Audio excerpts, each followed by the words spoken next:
Class 10 के जितने भी स्टूडेंट हैं आप सभी लोग ध्यान देंगे कि आपके बोर्ड एग्जाम में अलंकार, सोरठा और रोला इतना चीज आना एकदम तय है। इससे पिछले वाले वीडियो में हमने आपको बताया है उपसर्ग के बारे में, प्रत्यय के बारे में, समास के बारे में, और इसके अलावा देखा जाए तो हमने आपको बताया है तत्सम शब्द के बारे में, तद्भव शब्द के बारे में, पर्यायवाची शब्द के बारे में, और इसके साथ साथ रस के बारे में कि रस क्या होते हैं, कितने प्रकार के होते हैं और कौन कौन से रस हम लोग को पढ़ना है। तो मुख्य रूप से हम लोग को 2 रस पढ़ने होते हैं क्लास 10 के सिलेबस में। एक होता है करुण रस और एक होता है हास्य रस। इतना चीज़ पढ़ने के बाद में हम लोग को अब जानना है अलंकार के बारे में, और अलंकार कितने प्रकार के होते हैं और उसमें मुख्य रूप से आपको कौन कौन से अलंकार पढ़ना है इस बारे में। अलंकार आपको 3 पढ़ने हैं। एक है रूपक अलंकार, दूसरा है उपमा अलंकार और तीसरा है उत्प्रेक्षा अलंकार। इतने 3 अलंकार आपको पढ़ने हैं क्लास 10 के सिलेबस के अनुसार, ठीक है। इसके अलावा यदि छंद के बारे में बात करते हैं तो छंद में आपको पढ़ना है सोरठा और ये क्या बोलते हैं कि रोला।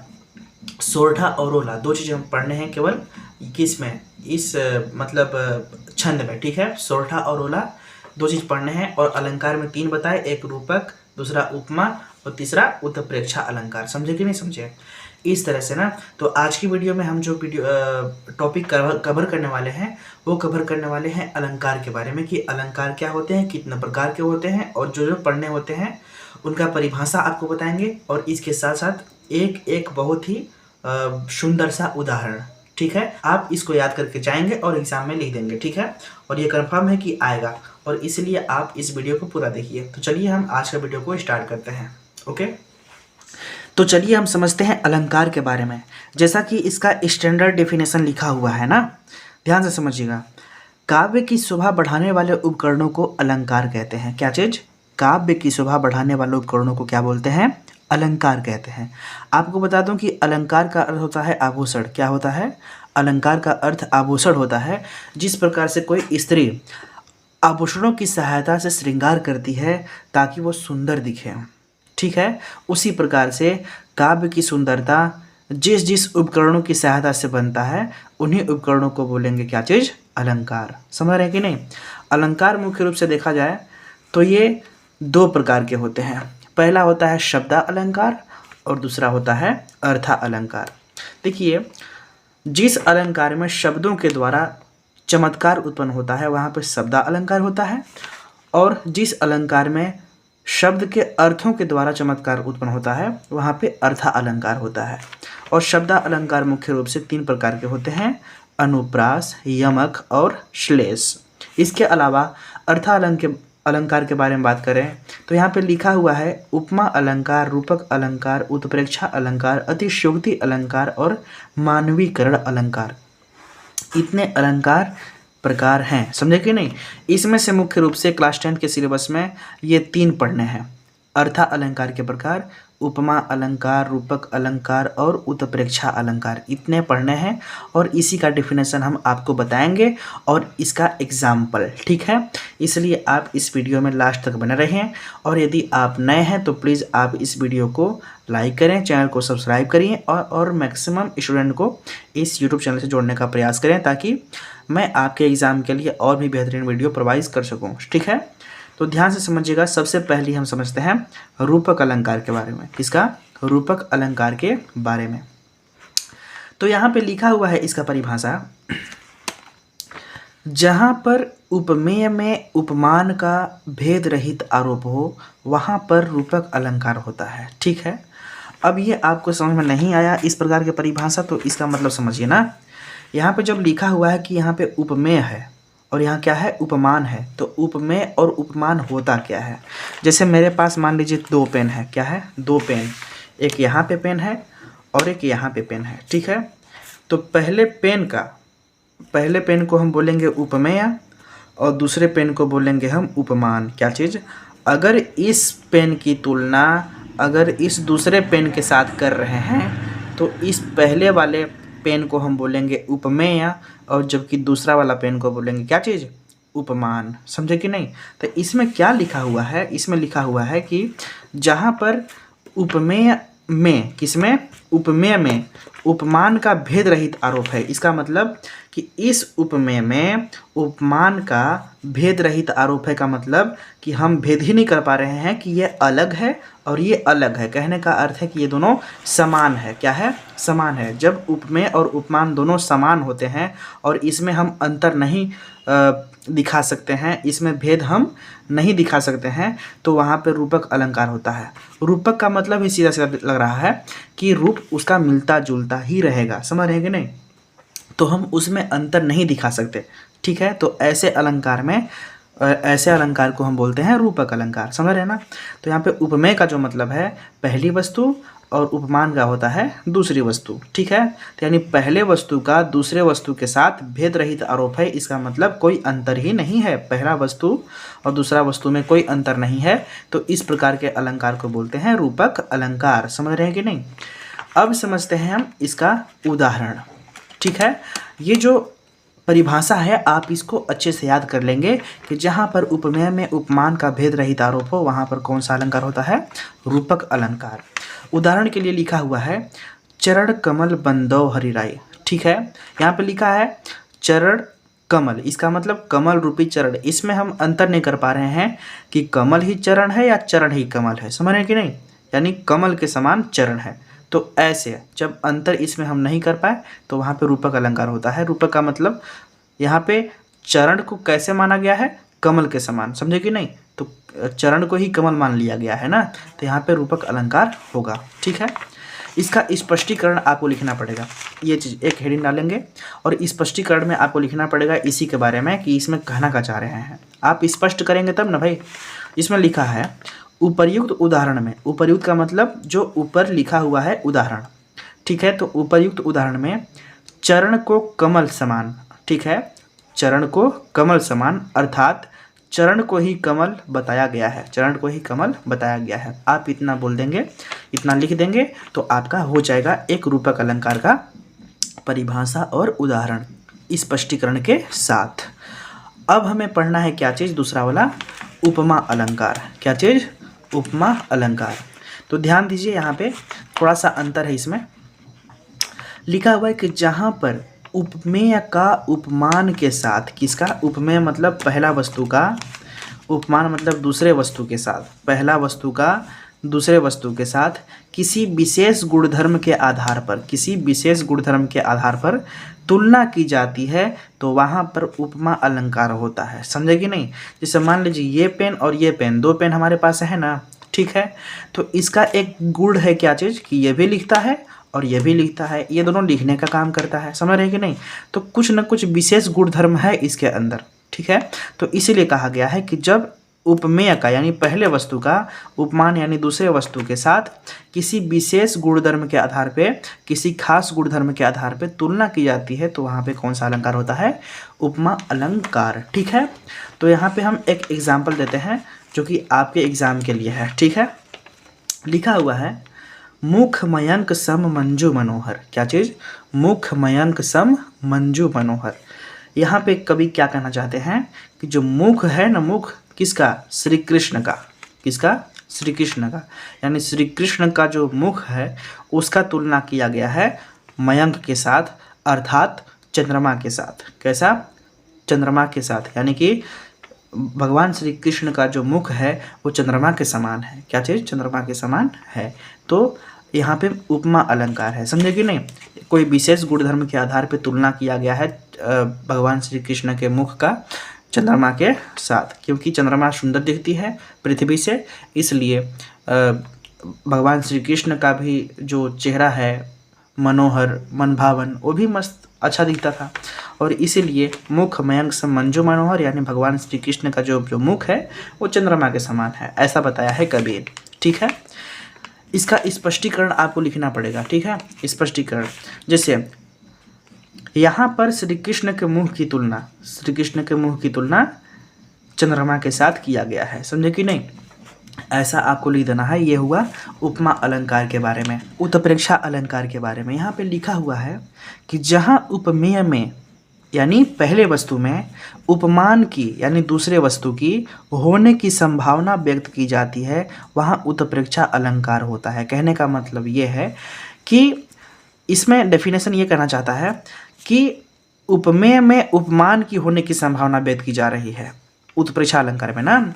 ऐसा माना जा रहा है अगर इस पेन को हम पहला वस्तु मान लें और दूसरे पेन को हम दूसरा वस्तु मान लें, यानी इसको उपमेय और इसको उपमान मान लें, तो ऐसा माना जा रहा है कि जो दूसरा वस्तु है इस पहला वस्तु के अंदर है। क्या है? पहला वस्तु के अंदर है। ठीक है, तो यहाँ पे लिखा हुआ है कि जहाँ उपमेय में यानी इसमें उपमान की होने की संभावना व्यक्त की जाती है, वहाँ पर क्या होता है? उत्प्रेक्षा अलंकार होता है। समझ रहे कि नहीं? इसका एग्जाम्पल यहाँ पे हम आपको दिखाते हैं। एग्जाम्पल ये है, सोहत ओढ़े पित पट्टू श्याम सलौने गात मनो नीलमणि शैल पर आतप पर्यो प्रभात। ठीक है, अब देते हैं इसका हम स्पष्टीकरण। क्या देते हैं? स्पष्टीकरण। ध्यान से देखेंगे, इसमें कवि कहते हैं, कौन सा में? इस उदाहरण में कवि कहना ये चाहते हैं कि जब श्री कृष्ण अपने शरीर पर पीला वस्त्र धारण करते हैं, ओढ़े पीत पट्टू यानी पीली वस्त्र को धारण करते हैं। कौन? भगवान श्री कृष्ण जी, श्याम जी। ओके, क्या है?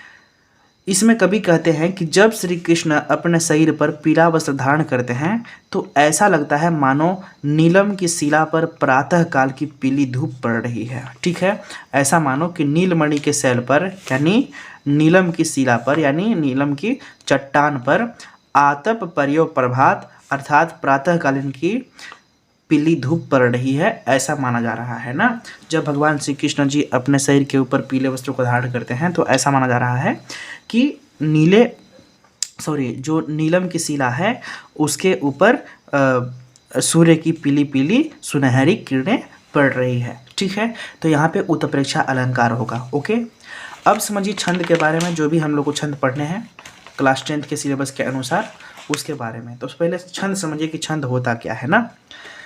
देखिए, इसका एक परिभाषा, आप इसको याद नहीं करेंगे, केवल समझिए, केवल आपको ये समझाने के लिए बोले हैं कि हिंदी साहित्य के अनुसार अक्षरों की संख्या, क्रम, मात्रा, यति और गति से संबद्ध विशिष्ट नियमों से नियोजित पद्य रचना को हम छंद कहते हैं। ठीक है, यानी ऐसा रचना जिसमें अक्षरों की संख्या के बारे में पता चले, उसका क्रम को ध्यान रखा जाए। ठीक है, मात्रा के बारे में मात्रा का ध्यान रखा जाए, यति के बारे में ध्यान रखा जाए, गति का ध्यान रखा जाए। तो इस प्रकार के चीज़ों का ध्यान रख करके जो पद्य की रचना की जाती है उसको हम छंद कहते हैं। ठीक है, और इसमें आपको मुख्य रूप से 2 छंद पढ़ने हैं, एक सोरठा और एक रोला। ठीक है, तो सबसे पहले हम समझते हैं सोरठा के बारे में। लिखा है, यह दोहे का उल्टा होता है। किसके उल्टा होता है? ये दोहे का उल्टा होता है। इसके पहले और तीसरे चरण में, किसमें? पहले और तीसरे चरण में 11 मात्राएं होती हैं और दूसरे और चौथे चरण में 13 मात्राएं होती हैं। समझे कि नहीं? इसमें क्या होता है कि इसमें 4 चरण होते हैं, एक चरण यहाँ पे, दूसरा चरण यहाँ पे, तीसरा यहाँ पे और चौथा यहाँ पे। ठीक है, तो पहला और तीसरा में 11 मात्राएं होते हैं, जबकि दूसरा और चौथा में 13 मात्राएं होते हैं। समझे कि नहीं? ये चीज़ आपको ध्यान देना है ना। ये आप इतना ही लिख देंगे। इसके बाद एक उदाहरण देंगे। क्या देंगे आप? एक उदाहरण आप याद रखेंगे इसी को ना। जो सुमिरत सिद्धि होए गणनायक करिबर बदन करहूँ अनुग्रह सोए बुद्धि राशि शुभ गुण सदन। ठीक है, आप ये एग्जाम्पल दे देंगे। इसके बाद में एक चीज़ आपको दिखाना पड़ेगा, स्पष्टीकरण। क्या चीज़? स्पष्टीकरण।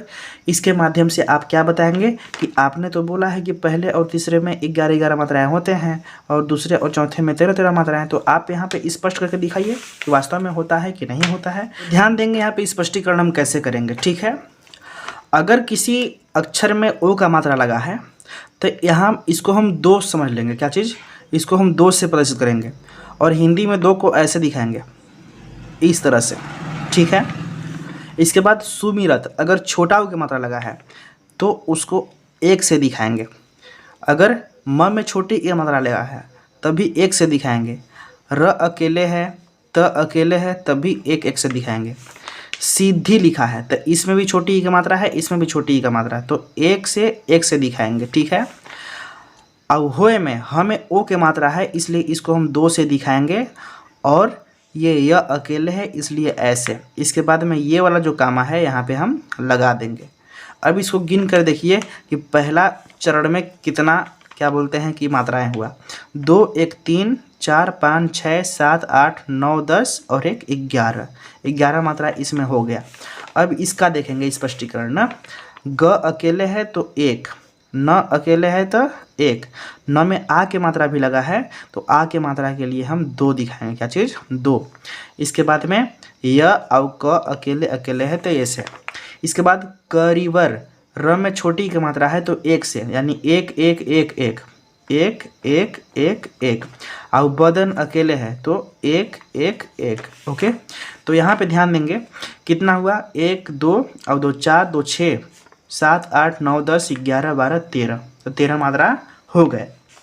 अब इसमें देखेंगे करहू में क अकेले है तो ऐसे, र अकेले है तो ऐसे, ह में छोटा का मात्रा है इसलिए ऐसे। ओके, तो अनुग्रह का देखो यहाँ पे अ है तो ऐसे होगा, नु है न में छोटा होगा तब भी ऐसे होगा।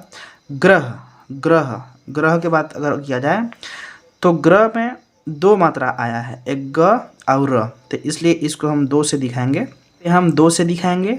ओके, और इसको 1 से, और सब में ओ की मात्रा है इसलिए 2 से, और यह के लिए 1 से। ओके, तो इसको गिन कर देखेंगे 1 2 3 4 5 और 2 7 1 8 9 10 11 हो गया। अब कॉमा लगाएंगे यहाँ पे।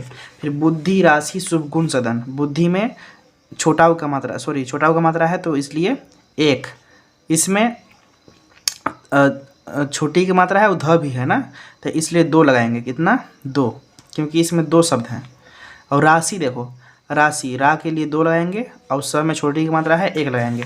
शुभ के लिए 1 1, गुण के लिए 1 1, सदन के लिए 1 1 1। अब जोड़िए तो 2 1 3 और 3 6 7 8 9 10 11 12 13 हो गया ना। तो इस प्रकार से आपको स्पष्टीकरण करना है एग्जाम में सोरठा के लिए ना। अब समझते हैं रोला के बारे में कि रोला क्या होता है। अब समझिए रोला के बारे में, इसमें लिखा हुआ है यह एक सममात्रिक छंद है। क्या है? सममात्रिक छंद है। इसमें 24 मात्राएं होती हैं। कितनी होती हैं? 24 मात्राएं होती हैं। अर्थात विषम चरणों में, विषम का मतलब होता है 1 और 3, यानी पहले और तीसरे चरण में 11 मात्राएं होती है, और सम चरण यानी कि दूसरा और चौथे चरण में 13 मात्राएं होती है। समझे कि नहीं? ये भी मिलता जुलता है, किसके तरह?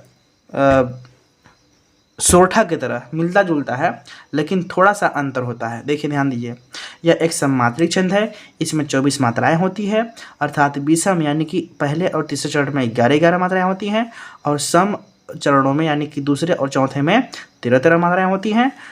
ठीक है, लेकिन एक शर्त है इसमें। क्या है? कि 11वीं व 13वीं मात्राओं पर, ठीक है, 11वीं और 13वीं मात्राओं पर यति अर्थात विराम चिन्ह लगता है। क्या चीज़? यति अथवा विराम चिन्ह लगता है। ठीक है, तो ध्यान देंगे, इसका एग्जाम्पल हमने लिया है। इसमें 1 2 3 4 पूरा 4 लाइन है। 1 2 3 4 5 6 7 8 चरण पूरे। ठीक है, जिसमें से कि देखेंगे पहले वाला में होना चाहिए 11 मात्रा, फिर उधर होना 13 मात्रा होना चाहिए। इधर 11, इधर 13, इधर 11, इधर 13। ठीक है, अब इसको पढ़ के देते हैं। क्या है? कौ पापी है पंचत्व प्राप्त सुनी जगमन धावत, बनी बनी बावन वीर बढ़त चौचंद मचावत, पैत की ताकी लो त्रिपथ गा के तट लावत, 9 2 11 होत 3 5 ही बिसरावत। ठीक है, अब इसका स्पष्टीकरण करते हैं। ठीक है, ध्यान समझिए। यहाँ पे लिखा है कौ पापी है पंचत्व, क में ओ के मात्रा है इसलिए 2, ऊ है, ऊ को हम 1 से, पापी है पा के 2 से, छोटी ई का मात्रा है प में तो 1 से, और ह का 1 से। पंचत्व, पंचत्व का मतलब होता है इसमें अंक की मात्रा आ गया तो 2 से दिखाएंगे। इसे 2 से, 2 3 4 5 6 7 8 9 10 11, इसको हम 2 से दिखाएंगे। इसके बाद में च को एक से दिखाएंगे और तुम एक ही में है तो एक से दिखाएंगे। फिर लगाएंगे कॉमा यानी यति का चिन्ह। प्राप्त को हम 2 से दिखाएंगे और पत एक ही में है तो 1 से दिखाएंगे। शून्य का ऐसे होगा और जगमन का 4 ठो 1 2 3 4 और धावत का धा का 2 व औत 2 1 3 4 5 6 7 8 9 10 11 12 13 हो गया। समझेगी नहीं? इसी तरह से दिखाना होता है ना। बनी का ब और नी, फिर ब और नी, फिर बा का ऐसे, फिर व और न, वी का ऐसे और र। ठीक है, कामा लगाओ। बढ़त बढ़त, चौचंद चौ का डबल मतलब 2 से, चन का 2 से द, मचावत म चावत। ठीक है, इसके बाद में इसका पै का 2 से, तकी का 1 से, फिर ताकी का ता का 2 और क में बड़ी की मात्रा है तब भी 2, ल में ओ के है तब भी 2 और थ का 1। त्रिपथ, फिर कॉमा लगाओ, फिर त्रिपथगा। इसमें त्रि है तो 1 लिखेंगे, पथगा प थ और गा का 2 होगा। इसके बाद क में 1 की मात्रा है तब कितना होगा, इसमें 2 होगा। और त और ट, फिर लावत का ला व त। ओके, इसमें देखेंगे 9 का 9 में औ की मात्रा है 2 से लगाओ। इसके बाद में द्वय का 2 से लगाओ। 11 ग्या का 2 से और र और ह।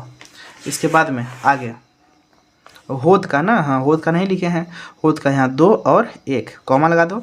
इसके बाद 3 को हम क्या लिखेंगे भाई, तब में बड़ी की मात्रा है तो 2 और 1, फिर 5 ही लिखा है तो 5 2 से और च और ही, फिर बिसरावत बिसरा में रावत बिसरावत। इस तरह से स्पष्टीकरण कर देना है। समझे कि नहीं समझे? तो आज की वीडियो में बस इतना ही। तब तक के लिए आप अपना ख्याल रखिए और मैक्सिमम स्टूडेंट को इस यूट्यूब चैनल से जोड़ने का प्रयास कीजिए ताकि मैं और भी वीडियो आप लोग के लिए प्रोवाइड कर सकूँ। चलो, थैंक यू सो मच। मिलते हैं नेक्स्ट वीडियो में, तब तक के लिए आप अपना ख्याल रखो।